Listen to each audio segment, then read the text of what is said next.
por acompañarnos esta tarde en esta casa, la Casa Museo Loni Castillo. Tenemos el placer de presentar una edición especial, un volumen que coincide con el 100 aniversario del Departamento de Ediciones del Cabildo de Gran Canaria. Es un departamento que ha mantenido a lo largo de sus 100 años una edición, una línea editorial de prestigio, conocida y sin parangón con el resto de los cabildos insulares, con una trayectoria firme y que su intrahistoria también ha estado diseñada por muchas personas que han formado parte del mismo y que han hecho de este departamento pues un departamento especial y a la altura de las circunstancias. En esta tarde presentamos Discursos parlamentarios y académicos de Fernando de León y Castillo. Es una edición especial, una reedición con 700 páginas que presentaremos a continuación y que el compañero coordinador del Departamento de Ediciones, Octavio Pineda, a continuación detallará algunos aspectos técnicos del mismo. Quiero aprovechar también para disculpar al director de esta casa, a Fran González, no ha podido acompañarnos, le hubiese encantado poder estar con nosotros en este día, tan especial también para él. Ha prologado la obra, pero no ha podido ser. En otra ocasión espero que pueda acompañarnos y que pueda formar parte de muchas tardes importantes como esta. Estoy igualmente satisfecha porque a mi derecha me acompaña José Miguel Pérez García, catedrático de Historia Contemporánea por la Universidad de Las Palmas de Gran Canaria, profesor mío también, y colaborador habitual de esta casa, de la Casa Museo Loni Castillo. He querido que sea él, de forma especial, quien esté con nosotros esta tarde. Creo que es la mejor persona que puede defender este proyecto, conocedor, por supuesto, de la figura de Loni Castillo. Y a continuación tomará la palabra después de Octavio Pineda. Quiero aprovechar también para poner en valor algunas cuestiones relativas a esta casa. Ayer se firmaba en el Cabildo de Gran Canaria, en la Consejería de Cultura, un protocolo de colaboración entre la Consejería y la Autoridad Portuaria, precisamente para profundizar en el estudio, en la investigación y la difusión del legado de los hermanos León y Castillo, con documentos varios, planos, proyectos, manuscritos y cartas, que espero que tengan un recorrido importante, tanto en esta casa como en el puerto, y que pueda ser de interés para los investigadores y las investigadoras del presente y del futuro, y que puedan llenar de páginas también el Departamento de Ediciones y, por supuesto, la Casa Museo que hoy ocupamos. Pues sin más, le voy a dar la palabra al compañero Octavio Pineda para que pueda introducir la obra. Octavio, si quieres coger. Sí, no, tengo el micro, sí. Me dejaron el micro. Buenas, sí. Me dispongo a hacer una pequeña... Bueno, primero que nada quería agradecer a la consejera el habernos apoyado en este proyecto bastante grande que durante un año prácticamente hemos estado trabajando en ediciones, y a todo el equipo de la Casa Museo Loni Castillo, también a muchos equipos más que han trabajado, como la Biblioteca Insular, que también estuvo apoyándonos, el Archivo General, para buscar todo el material relacionado con ese volumen.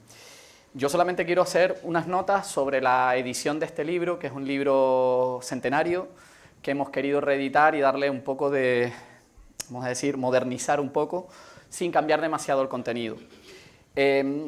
Nosotros en Ediciones, hace un año hablábamos la posibilidad de sacarlo y reeditarlo. Para ello tuvimos que primero buscarlo, y le voy a decir todos los procedimientos que hicimos. Bueno, en el libro explicamos un poquito lo que se ha hecho, pero lo que me interesa es este proceso. Lo primero que hicimos fue la localización de los originales. El libro tiene 100 años, hay varios volúmenes que están por todo el Cabildo, y encontramos algunos donde la cubierta estaba en buen estado, algunos donde el texto estaba en mal estado, estaban las cuartillas sueltas, había de todo, hasta que un poco fuimos componiendo el puzzle. De ahí pasamos a la extracción y revisión del texto. El texto no existe en ningún tipo de documento informático, más que, bueno, hay una en Memoria Digital Canaria, en la página web, está colgado, pero no podíamos extraerlo fácilmente, así que, bueno, tuvimos que utilizar otros recursos.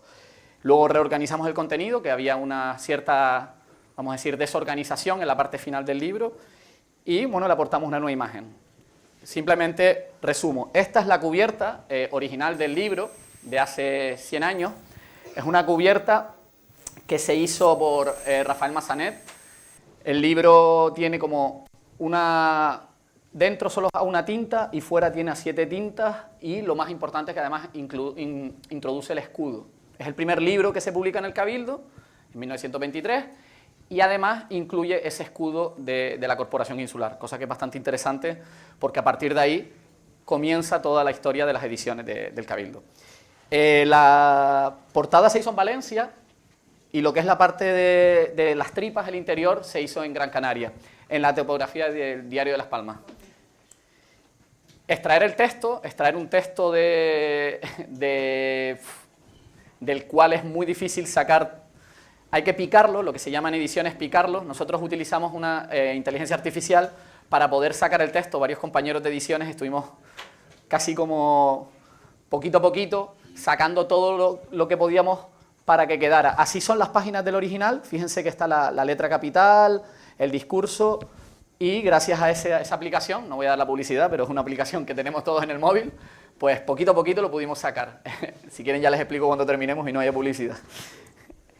La reorganización del contenido. El contenido se divide en 3 partes. El libro tiene un concepto de homenaje hacia León y Castillo, que lo organizó Luis Doreste Silva. Luis Doreste Silva era el secretario personal y fue el que un poco montó todas las piezas. El libro se compone de una parte de prefacio con 2 textos, uno del propio Luis Doreste Silva, otro de Francisco Morales y Aguilar, que tiene que ver con otro libro de los discursos que se hizo en el 87. Luego vienen los textos de los discursos parlamentarios y por último lo que serían los artículos que salieron en la prensa entre el año 18 y el 20. A nosotros nos parecía que había partes de esa última apéndice del periódico, de los periódicos, que no encajaba. Entonces le estuvimos dando una vuelta y fuimos a los periódicos, básicamente. Fuimos a comprobar dentro del departamento a ver si realmente los artículos habían sido copiados exactamente y estaba bien. Y bueno, vimos que casi todo estaba bien, menos alguna parte. Por ejemplo, hay una con un poema que lo ponen separado y realmente va dentro del artículo, y bueno, hubo un trabajo ahí importante. Igualmente la última manifestación, que es la última página del libro, también le dimos un cambio porque la compusieron de una manera un poco libre e intentamos que fuese como más consistente. Lo que sí que hicimos, que es importante, que yo creo que José Miguel seguramente lo comentará, es que los discursos son parlamentarios y hay muchas interrupciones, diálogos, y realmente en el texto original se diluía quién participaba en esos diálogos, quién habla, si es el señor presidente de la Cámara. Entonces nosotros decidimos intentar destacar eso. O sea, como verán en el libro, hay varias partes en donde se puede ver aquí cómo hemos jugado con una forma de tipografía semibol para destacar un poco la presencia de quienes hablan. León y Castillo decía que le gustaba que le interrumpieran, eso lo dice en el libro, y realmente se nota, porque constantemente hay un buen debate, no cambia mucho con lo que pasa a día de hoy.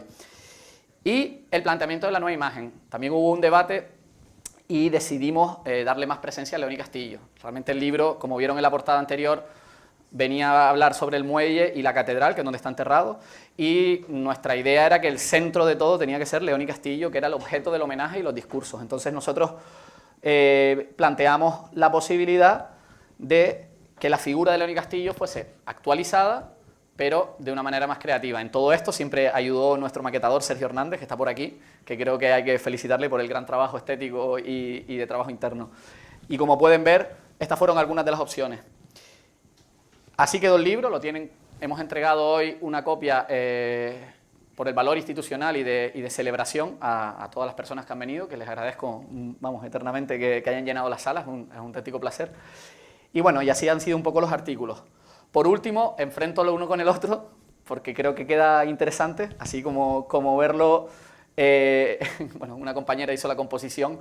Realmente el libro original, justo, era en tapa blanda, y aquí también, obviamente cambia bastante. Dentro es todo igual, salvo que hemos corregido muchas erratas, la tipografía estaba muy desigual, la hemos igualado, hemos hecho muchos cambios.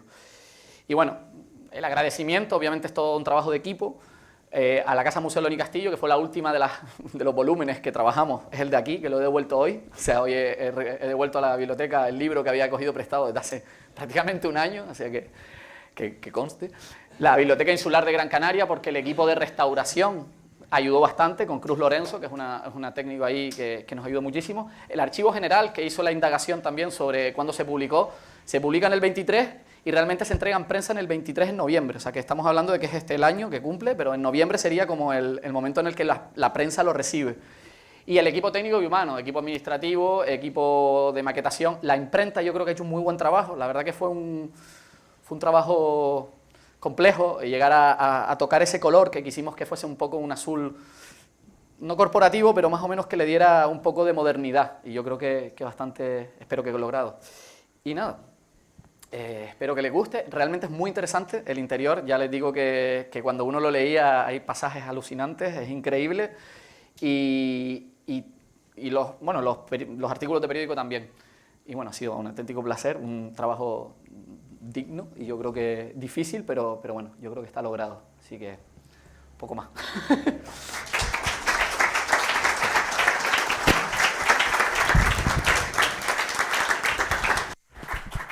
Muchas gracias, Octavio. Y ahora a continuación toma la palabra José Miguel Pérez. Muy buenas tardes. A pesar del calor entusiasta que hace esta tarde, voy a ser breve. Hace bastantes años, en un anticuario, compré la edición de 1923 de estos discursos parlamentarios, junto con la primera edición de Mis tiempos, que se publicó en Madrid en 1921. Y allí lo tengo en casa y allí fue donde trabajé mi primera aproximación a lo que era la tarea parlamentaria de Fernando León y Castillo. Hago este curso porque efectivamente, a pesar de que el Cabildo de Gran Canaria había publicado algunos sueltos relacionados con aspiraciones que tenía el Cabildo desde que se fundó, por ejemplo, relativas a manifiestos, etcétera, dedicados básicamente a dos objetivos. Por un lado, a intentar lograr para la isla de Gran Canaria un instituto de segunda enseñanza, y en segundo lugar, competencia también del Cabildo era lo que llamaríamos en aquel momento las políticas de sanidad.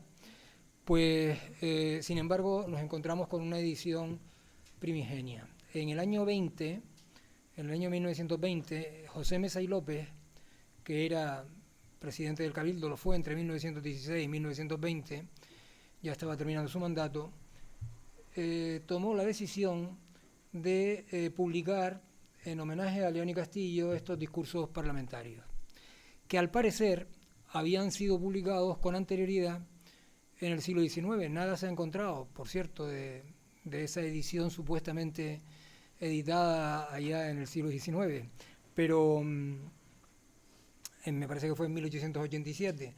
Pero está bien, porque la edición de 1923 por lo menos nos permite recoger discursos posteriores que evidentemente en 1887 no los había pronunciado don Fernando. Como se ha dicho, como ha dicho el responsable de ediciones del Cabildo, el libro que se publica ahora tiene alguna novedad y al mismo tiempo intenta ser fiel a lo que fue aquel ejemplar centenario de 1923. Guarda los dos primeros textos, por un lado de Luis Doreste Silva, que fue secretario de León y Castillo en la embajada en París, y también un texto de Aguilar, hecho, si no recuerdo mal, a instancias de otro presidente del Cabildo, que se llamaba Antonio Limiñana, en el año 42, con motivo del centenario del nacimiento de don Fernando. Por lo tanto, desde el punto de vista de homenaje, bueno, esta segunda publicación no eran tanto los discursos parlamentarios, sino un conjunto de conferencias que se dieron a iniciativa, como digo, del Cabildo de entonces, que se publicaron y que sí tienen más fácil acceso, ¿no? Y eran personas que bien habían conocido a don Fernando o bien habían estudiado su trayectoria. Y si no recuerdo mal, fueron hasta 5 ponentes los que intervinieron allí. Bien, Luis Doreste Silva, además de este prefacio que hace, coloca en la última parte del libro, en lo que llamamos los artículos de prensa, coloca una especie de apuntes biográficos de don Fernando contando su experiencia en la Embajada de París. Persona trabajadora, metódica, etcétera, ¿no? Y en virtud de esta cuestión, yo creo que la edición que se ha hecho, insisto, muy cuidada, y de hecho me hace gracia ver aquí esta especie de página que se ha hecho muy bien a todo color, donde se representa el escudo del Cabildo por primera vez y se representa también la Catedral de Las Palmas, ¿no? Y el puerto. Bueno, pues el libro lo que contiene son, primero, estos 2 textos de entrada de Luis Doreste Silva y Aguilar. En segundo lugar, los discursos parlamentarios, bien en su condición de diputado o bien en su condición de senador. Y luego, al final del libro, se ha colocado pues el conjunto de artículos que se publicaron con motivo del fallecimiento de don Fernando, más los correspondientes índices, etcétera, ¿no? Por tanto, es una obra completa. A esto se le añade la presentación que hace el actual presidente del Cabildo, don Antonio Morales, y también la consejera de Cultura, doña Guasimara Medina, que recuerda y elogia en su intervención lo que ha sido el servicio de publicaciones del Cabildo, que con este libro viene a cumplir pues 100 años, que parecen pocos, ¿no? Bueno, yo no les voy a hablar de todo el contenido del libro y de todos los discursos porque sería inacabable, ¿no? Simplemente decirles algunas cosas. Este libro estaría incompleto para estudiar la figura de Fernando León y Castillo si al mismo tiempo no leemos otra obra que ha sido reiteradamente publicada, más publicada que esta, que es Las Memorias de León y Castillo, que se titula Mis tiempos. ¿Por qué? Porque creo que ahí es donde se condensa lo que realmente le interesó de la política a León y Castillo. Muy poco desde el punto de vista de la política interna insular y mucho de lo que es la política exterior española. Entonces, lo recomiendo porque sí es fácil encontrar ediciones de Mis tiempos. Hay una última, publicada por el propio Cabildo de Gran Canaria, hay otras más antiguas, etcétera. Hace también muchos años, un antiguo director de la Escuela Diplomática, don José María Jover Zamora, me llamó pidiéndome ver dónde podíamos encontrar un ejemplar de Mis tiempos. Y afortunadamente, don Antonio González Padrón, que aquí está presente, pues me consiguió un ejemplar y se lo mandé. Me decía Jover Zamora, que es uno de los grandes historiadores de las relaciones internacionales españolas en la etapa contemporánea, que León y Castillo fue realmente uno de los pocos políticos españoles que tuvo una visión certera sobre por dónde deberían ir los rumbos de esa diplomacia y de esa política exterior. Esto un poco por lo que se refiere a lo que es la presentación de la obra, del libro, ¿no? León y Castillo, como saben ustedes, nace en esta misma casa en 1842, si no recuerdo mal, y fallece en Biarritz en 1918, poquito antes de concluir la Primera Guerra Mundial. Y a lo largo de toda esa etapa conoció un periplo político que pocos canarios han podido seguir. Quizá el otro canario realmente importante desde el punto de vista político, indudablemente, don Juan Negrín. Y hablaría de un tercero, lo que pasa que más que nada en una vertiente insular, que es don Antonio López Botas. León y Castillo nace en Las Palmas, estudia en el Colegio San Agustín de Las Palmas, es correligionario de don Benito Pérez Galdós, es un año mayor que Pérez Galdós, y cuando llevaba ya un primer año en Madrid, quien le busca la pensión a Galdós en Madrid, que como saben fue con la intención de estudiar Derecho, es el propio León y Castillo, que debía tener alguna novia hermana de don Benito y que luego no fue a mayores. Pero lo digo a título de que eran dos íntimos amigos, a pesar de que en un momento determinado sus carreras, sus ideas políticas se van a separar. Nunca perdieron la amistad, y no solo nunca perdieron la amistad, sino que también podemos encontrar aquí el texto de don Benito a la muerte de Fernando León y Castillo.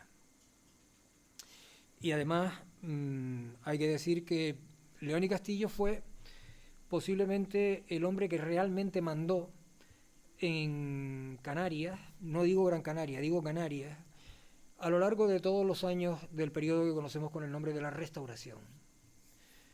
Por lo menos desde 1876 hasta que falleció. ¿Qué quiere decir que mandó? Quiere decir que pocos pasos se dieron sin que no interviniese él.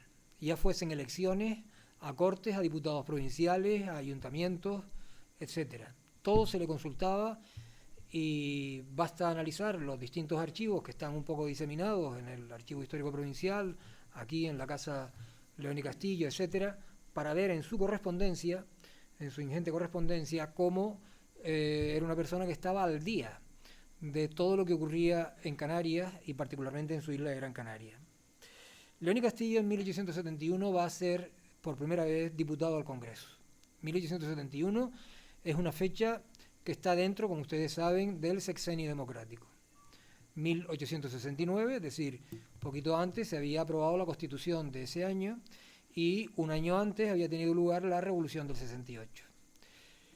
León y Castillo accede a la política a través de su hermano Juan, que era ingeniero, pero era compañero de otro personaje muy conocido, que será Sagasta, don Práxedes Mateo Sagasta.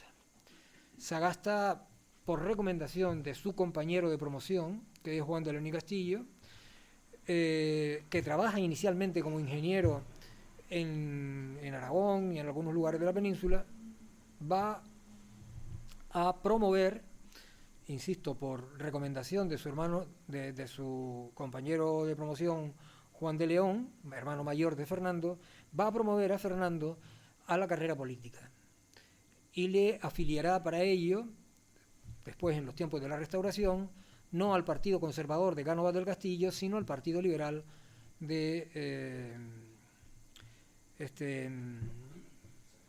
Sagasta, en el que permanecerá León y Castillo toda su vida. León y Castillo, por otro lado, y desde muy pronto, es nombrado, como digo, diputado a Cortes. Había sido gobernador en un par de provincias, entre ellas Valencia, y como diputado a Cortes en el año 71 se significa dentro de aquellas Cortes como un hombre liberal, pero podríamos decir que no afecto al régimen político del rey Amadeo I, y desde luego mucho menos a la Primera República. En este segundo momento, en los momentos en que se está debatiendo la Constitución de la Primera República, en el 73, 74, etcétera, la Constitución Federal, el proyecto de Constitución Federal, el conjunto de la oposición al republicanismo federal nombra a León y Castillo como portavoz de la minoría monárquica para que haga el discurso de oposición al proyecto de Constitución republicano federal. Y es casi lo primero que nos encontramos. Al principio es simplemente algunos debates que tiene con alguien que le había acusado de que cuando era gobernador en Valencia había tenido una actuación pues muy dura. Él se defiende, opone argumentos, dice que ni siquiera era gobernador en la fecha en que le están acusando, pero digamos su primera gran intervención, en mi modo de ver, fue la relacionada con esa portavocía de la Constitución federal por parte de la minoría monárquica. Yo creo que no es un juicio personal, la intervención más afortunada que tiene León y Castillo, porque tiene errores importantes y además lanza algunas ideas que desde luego no tenían nada que ver con la realidad. Hay otros discursos de León y Castillo que en mi opinión son mucho más sólidos y son sobre todo aquellos, luego lo comentaré brevemente, que se refieren a la política exterior española. León y Castillo, en su crítica a la Constitución Federal, al proyecto de Constitución Federal, confunde varias cosas. Primero, confunde cuál es el sustento ideológico del federalismo español que viene desde mediados del siglo XIX. Lo atribuye incluso a la influencia de las ideas de Proudhon. Poco tiene que ver eso con el gran prohombre del federalismo español en sus orígenes, que es Pi Margall. Pi Margall tiene dos ideas básicas. Primero, tratar de lograr un sistema político nuevo fundado en el hecho de que la verdadera soberanía está en el ser humano, no está en lo que se llama el pueblo, sino está en el ser humano, individual.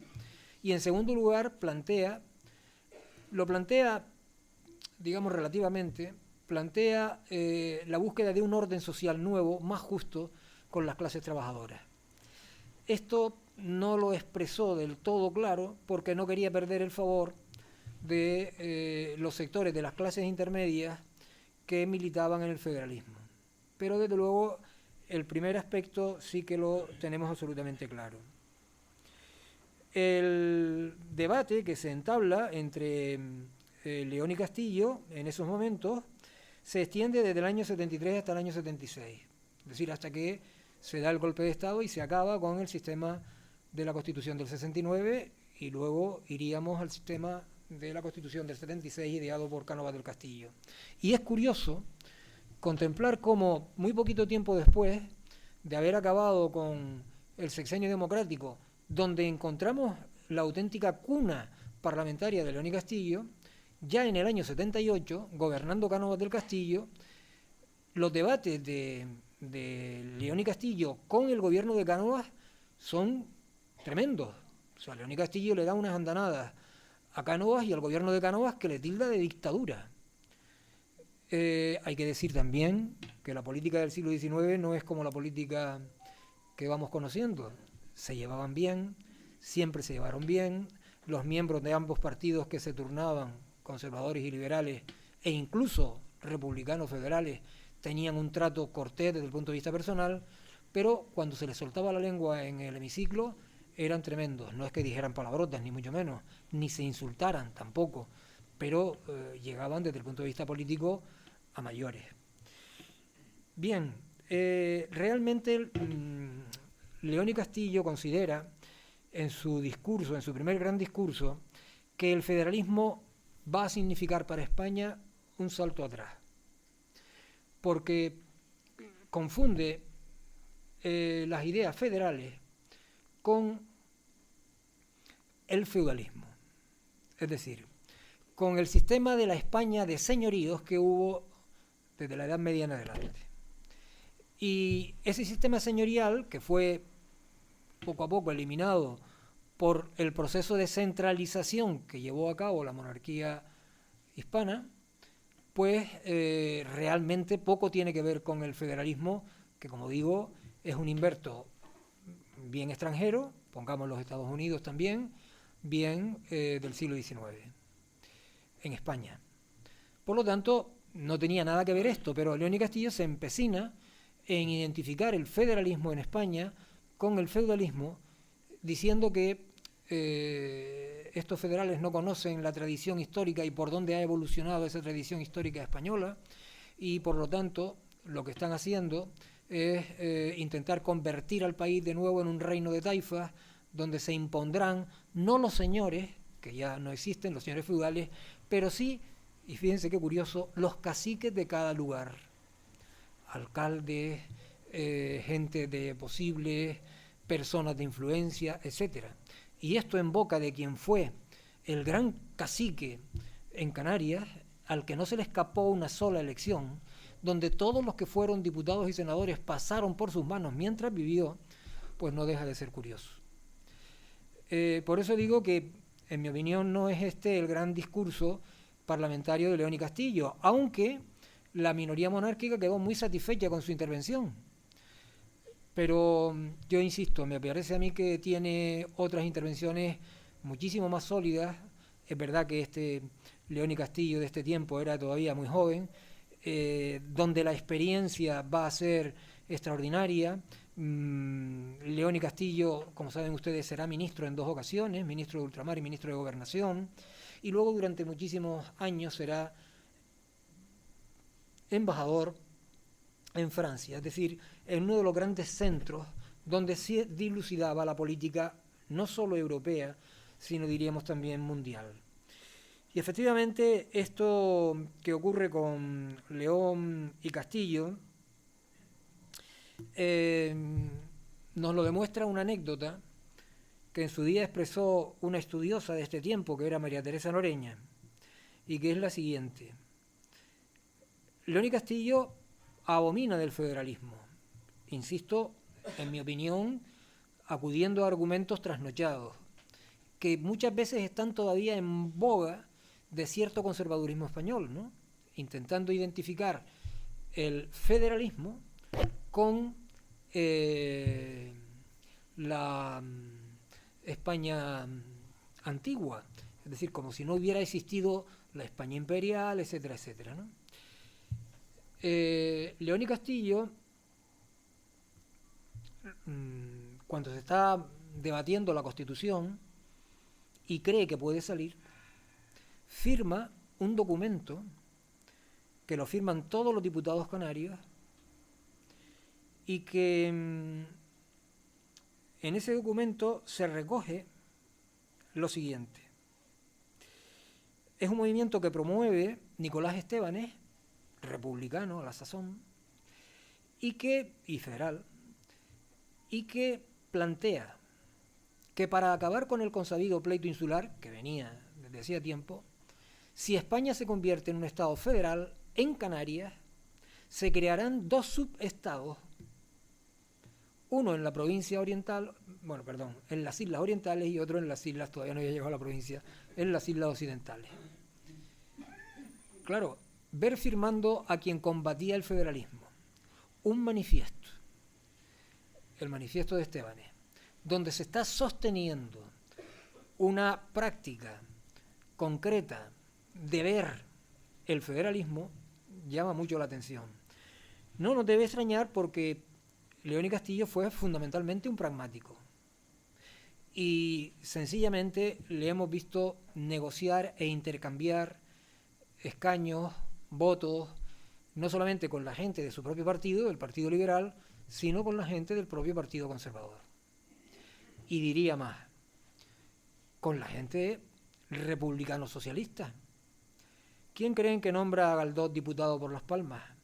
No cuando lo fue por Puerto Rico, que lo fue como liberal, fue en las filas del Partido Liberal, sino cuando en el siglo XX pasa Galdós a encabezar las candidaturas del partido de la conjunción republicano-socialista, le escribe a don Fernando, las pruebas están ahí, por tanto son demostrables, y le pide que quiere ser diputado por Las Palmas. Y don Fernando, como no me lo había pedido antes, en las anteriores elecciones donde usted no salió por Las Palmas no me pidió esto, ¿cómo voy a no nombrar a mi querido amigo diputado por Las Palmas? Y efectivamente dio orden de que don Benito fuera diputado por Las Palmas. Don Benito no apareció mucho como diputado, se divirtió más viendo y escuchando a los demás, era seguramente un gran oyente, un gran escuchador, pero don Benito hizo maravillas. Lo había hecho como diputado, es decir, como periodista diputado en las Cortes del Sexenio o en las Cortes de la Restauración, Basta con ver los episodios nacionales para comprobar hasta qué punto de primera mano don Benito conoce bien el mundo parlamentario español, sino que luego también lo será en las filas de esa última formación política en la que milita don Benito hasta que fallece en 1920, 2 años después de León y Castillo. Por eso digo que León y Castillo tocó todas las teclas de decisión que había que tocar en Canarias. El puerto. Se ha atribuido la pelea entre ambos hermanos a el protagonismo acerca del puerto de la Luz. ¿Quién fue el de la idea? ¿Fue don Juan o fue don Fernando?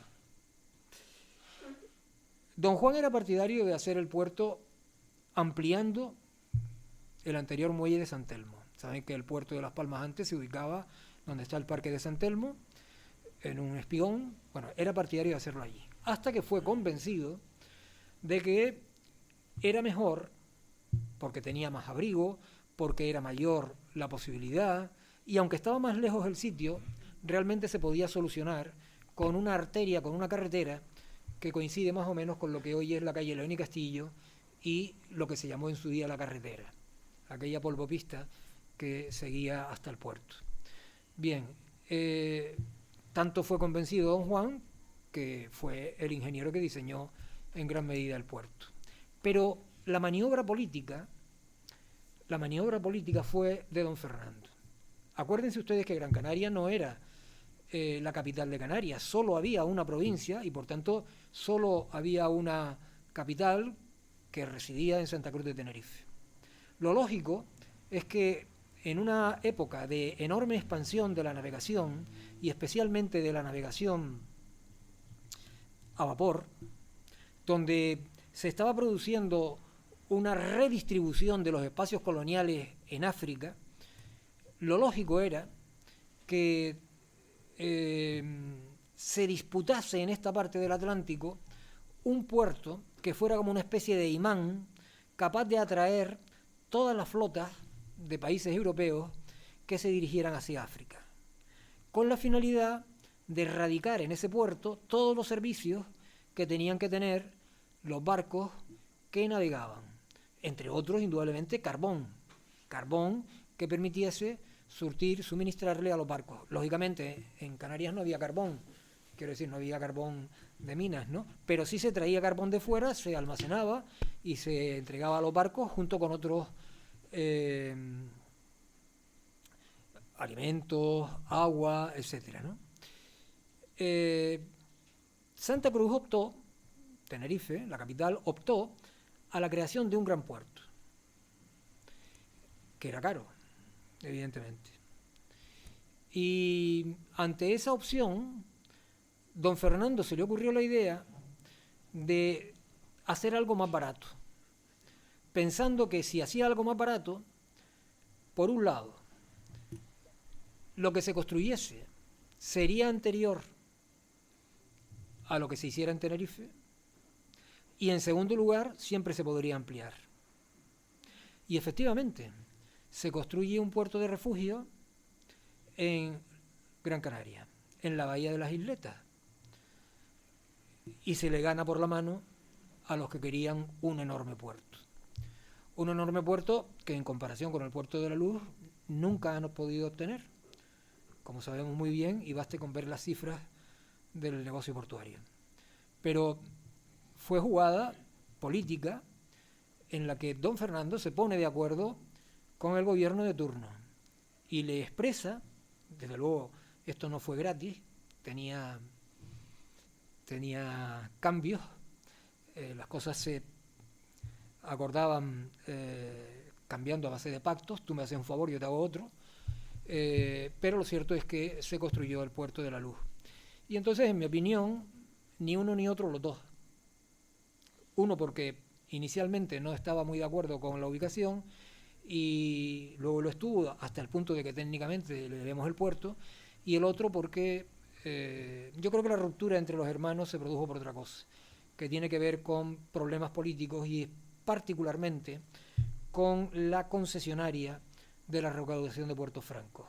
Daba mucho dinero, optaban dos grupos enfrentados entre sí, Juan apoyaba a un grupo que lo consideraba más potente para poder defender los intereses de el Partido Liberal en Gran Canaria, y Fernando apoyó a otro. Y por ahí me da la impresión que vino el problema entre los hermanos. Pero bueno, algún día aparecerán esos documentos, esas cartas, y lo veremos, ¿no? Bien. Decía que no me quería enrollar mucho, y simplemente una última cuestión.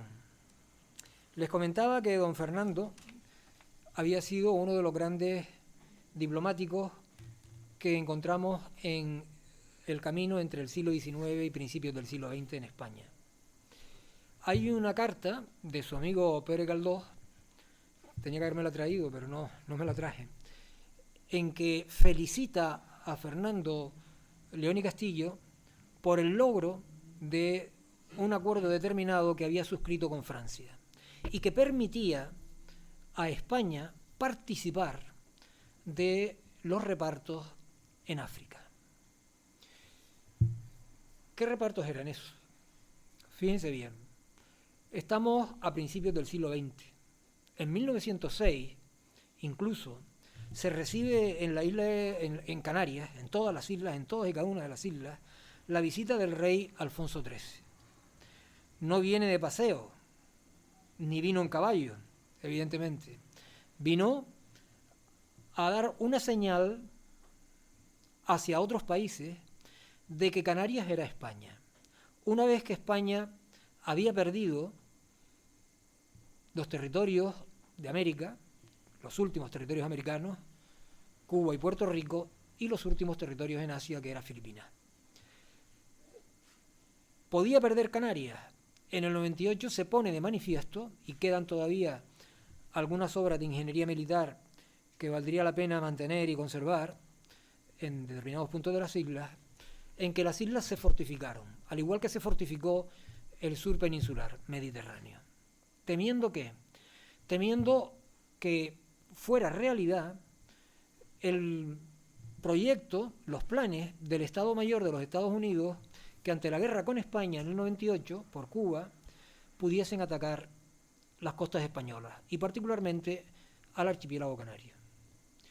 ¿Tenía algo que hacer España frente a Estados Unidos? Poco, como vimos en el caso cubano. ¿Podía defenderse un archipiélago de estas características frente a las flotas norteamericanas por los ejércitos o por las naves españolas? Si hacemos caso a Baylor, general Baylor, imposible. A pesar de eso se fortificaron distintos puntos de las islas. Se creó incluso la conciencia de que venían los americanos no como Mr. Marshall, sino a atacar. Pero los americanos tenían un problema para llevar hipotéticamente sus planes, y era Gran Bretaña. Gran Bretaña había trazado una línea de influencia que se situaba en las Azores, y de las Azores hacia el este no pasaría Estados Unidos. Se habían repartido porque todavía Gran Bretaña tenía algo que decir en el mundo mundial, ¿no? Pero en todo caso, esas crisis, junto con otras que se están dando en el norte de África, las crisis marroquíes, es decir, aquellas crisis que tienen que ver por el reparto, por las luchas por la independencia que encontramos en el norte de África, y donde ya no solo las potencias tradicionales como Gran Bretaña o Francia se pelean entre sí, sino que también encontramos a los alemanes pidiendo un sitio en el sol de la colonización africana. Encontramos a los rusos con sus barcos por ahí dando la lata. Si han visto las pelis, hay una peli que es de Sean Connery, pero no me acuerdo ahora cómo se titula, que cuenta muy bien la presencia de estos países en estas zonas norteafricanas y las crisis que durante 3 momentos distintos de aquellos años se desataron, ¿no? Las famosas 3 grandes crisis marroquíes. ¿Qué significaba eso? Significaba que los territorios ultramarinos fuera del continente podían ser cambiados de soberanía. Y entre ellos se encontraba el archipiélago canario. Primera experiencia el 98, pero luego no fue la única experiencia. Francia y Gran Bretaña se pelean junto con Alemania por la hegemonía en esta área del Atlántico, por tener una presencia mayor en estas islas. Desde luego, los británicos la tenían desde el siglo XIX, pero los franceses querían más. ¿Para qué? Para afianzar sus pesquerías en lo que podíamos llamar el Banco Pesquero Canario Sahariano. Y los alemanes querían establecer un lugar en el que poder conectar desde Berlín, vía cable telegráfico, con esa representación que querían tener en la isla de Gran Canaria y concretamente en el puerto. Estos alemanes presionaron al gobierno español con la oposición furibunda de ingleses y franceses que de ninguna manera querían que se instalaran por aquí los alemanes. Ese es, digamos, el contexto de líos, de enfrentamientos entre las potencias, las antiguas y las nuevas. Saben que después de 1890, después de esa etapa primera, del 71 al 90, en que Alemania se unifica, a partir de 1890 lo que hace es lanzarse al exterior, buscar espacios de donde sacar materias primas, mercados, etcétera. Pero se encuentra con que todo eso está ocupado ya por ingleses, por franceses y por otros. ¿Qué harán en este caso los españoles? Los españoles temen que efectivamente todo ese lío termine por un enfrentamiento, y ese enfrentamiento permita a alguno de estos países en contienda quedarse con todas o con cada una, o con alguna de las Islas Canarias. Y el gobierno de España no podía permitirse ese lujo. No podía permitírselo porque significaría ante los demás países, ante las demás potencias, que realmente desaparecía como país unificado. Tengan en cuenta que en esa época encontramos ya los primeros movimientos separatistas, los primeros movimientos segregacionistas, como ocurre con Cataluña, y no solo con Cataluña, los encontramos por todas partes, en Valencia, en Castilla, en Galicia, en el País Vasco, etcétera, ¿no? Por tanto, la posibilidad de disgregar el país, de disgregar la nación española, se une a la posibilidad de que España siguiera perdiendo territorio. Los territorios que había perdido en América y en Asia la habían convertido en un país que ya no tenía ultramar. Lo único que tenía ultramar era Canarias, era la frontera sur del Atlántico europeo. Y efectivamente España lo que va a hacer a toda costa, no el Partido Conservador, que pasa bastante de la política exterior, y eso es lo que les critica a Benito Pérez Galdós cuando felicita a León y Castillo. Y le viene a decir que efectivamente ha tenido un enorme acierto para sacar a este país de la murria insana en la que su política exterior está metida, porque no va con los tiempos. ¿Cuál es la idea de Fernando León y Castillo? Y eso lo cuenta muy bien en el libro de sus memorias de sus tiempos. Y luego lo narra en las Cortes, porque como vemos el libro de sus tiempos está escrito también a base de participación de León y Castillo en el Parlamento.